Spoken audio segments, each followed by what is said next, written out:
Live from Fargo and serving you on TV, online, and on the go. This is Valley News Live at 6.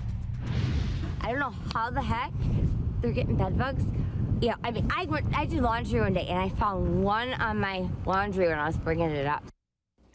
Deplorable conditions. That's what some residents are saying they're living in regarding Fargo's high-rise apartment complex. One person contacted our whistleblower hotline to tell us that these conditions became so bad that the mail carrier wouldn't even deliver the mail. Valley News Team's Melanie Palmer has our story tonight about what's happening at the high-rise where some of Fargo's most vulnerable adults call home. Neither snow nor rain, nor heat nor gloom of night stays these couriers from the swift completion of their appointed rounds. That's the U.S. Postal Service's creed. But what about bed bugs? They stopped delivering our mail for like 3 or 4 days because they found bed bugs in the mailbox, apparently. Officials say City of Fargo's high-rise apartments have been dealing with bed bugs for a long time now. And because of these bed bugs, the residents went 5 days with no mail. A mail carrier noticed a bug in their bag. They did not come in and tell our office. They went back to the branch manager and they decided to suspend mail service without telling us. The deputy director with the Fargo Housing Authority, Jill Elliott, says they brought in an exterminator right away. She says the exterminator didn't find any bed bugs or signs of them, but still treated the areas. And residents are saying this has been an ongoing problem. It's just very frustrating because it's not hard to keep things clean. But Elliott says it's a difficult situation. You see, the high-rise is the largest residential building in the state of North Dakota. She says they advise residents to not bring in used furniture and to wash clothes in hot water. But with that many tenants, she says it's inevitable. We go up immediately and fix and treat it as soon as we can get the exterminator, and they're usually within the day. This year we are on target to spend $70,000 in just bed bug eradication. I spoke with several residents here who wish to remain anonymous due to fear of repercussions. One says the conditions she's living in are deplorable, and when she brings it to the management's attention, she says it falls on deaf ears. We asked Elliott about these accusations, and she says she's aware that the building is aging and needs some renovations, but she says they're working on it. We have been trying to completely renovate our building for about the last 10 years. A resident who's lived there for about 8 years now says the bed bugs just keep getting worse. In Fargo, Melanie Palmer, Valley News Live. We took this issue to Fargo Mayor Tim Mahoney, who said that he was surprised to hear about the mail not being delivered. He added that he's been pushing the Fargo Housing Authority to deal with the bed bugs, but it's a community-wide problem. And remember, you can contact our whistleblower hotline if you need help with a serious issue in your community. Just call the phone numbers on your screen, 701-237-6576. Leave your tip. We'll do our best to get to the bottom of it. An Illinois man convicted on sex trafficking charges in the Fargo-Moorhead area, including trafficking of a child, has now been sentenced. 30-year-old Anthony Collier was sentenced to spend 40 years in prison, followed by a lifetime of supervised release. Collier was found guilty in April of trafficking 5 victims from April of 2015 through August of 2016 between Minnesota and North Dakota. His case was moved to federal court in Fargo after originating in Minnesota, where Collier once faced 15 charges in Clay County District Court of sex trafficking. Authorities are looking into the discovery of a body in a burning car outside the Walmart parking lot in Devil's Lake. The fire was called in early last night, and when firefighters arrived, the car was engulfed in flames. They were able to put it out quickly.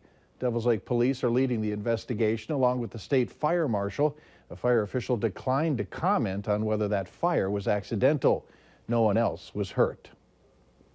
Icy roads are behind another crash that left one person with minor injuries, this one in Glendon this afternoon. It happened on I-94 at Buffalo River Bridge right around noon. A pickup driver hit the concrete side rail before being hit by a semi. One of the passengers in the pickup, 18-year-old Craig Chamberlain of Dickinson, was taken to a hospital with Fargo, with what was described as minor injuries. No one else was hurt in that crash.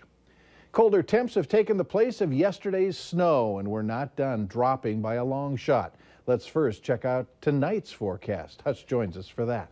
Yeah, Mike, bearer of some pretty paltry news there, unless you're a fan of ice for ice hockey and some ice fishing. The low steam stacks that you see outside over the FM area, a clear sign that cold air has settled in. 6 below in Fargo, 10 below in Grand Forks this morning, and 20 below in Can-Do. So we started out mighty chilly. We did warm up to the single digits for many areas, but where that fresh snow is on the ground, and this illustrates the areas with the heavy snow, and it does extend out towards Hubbard County and Nevis. Under clear skies and calm winds, temperatures are going to go to rock bottom values as we go through the early overnight hours. Current readings, 6 below Fargo, 8 below Grand Forks, 11 below the cold spot in Can-Do.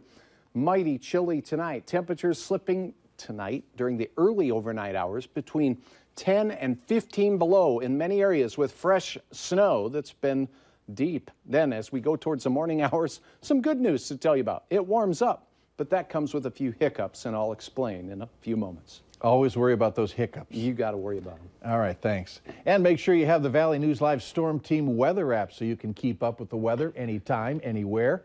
You'll get the latest forecasts and conditions so you can plan your day. Just search VNL Weather in the App Store and download it for free. Authorities in the Northern Valley teamed up today, and they were searching for illegal drugs. The North Dakota Highway Patrol, Grand Forks County Sheriff's Department, and Grand Forks Police set up saturation points along I-29 and Highway 2. There were no major drug busts to report. One person was arrested for driving under suspension and possession of meth and drug paraphernalia. Another arrest was for possession of marijuana. Other arrests included non-drug related charges. If you had medical bills pile up through the year, the medical expense deduction could provide relief on your tax bill with the new GOP tax plan. The new bill lowers that threshold from 10% of your income to 7.5%, and it was made available for this year. The cut would expire in 2019 unless Congress renews that provision.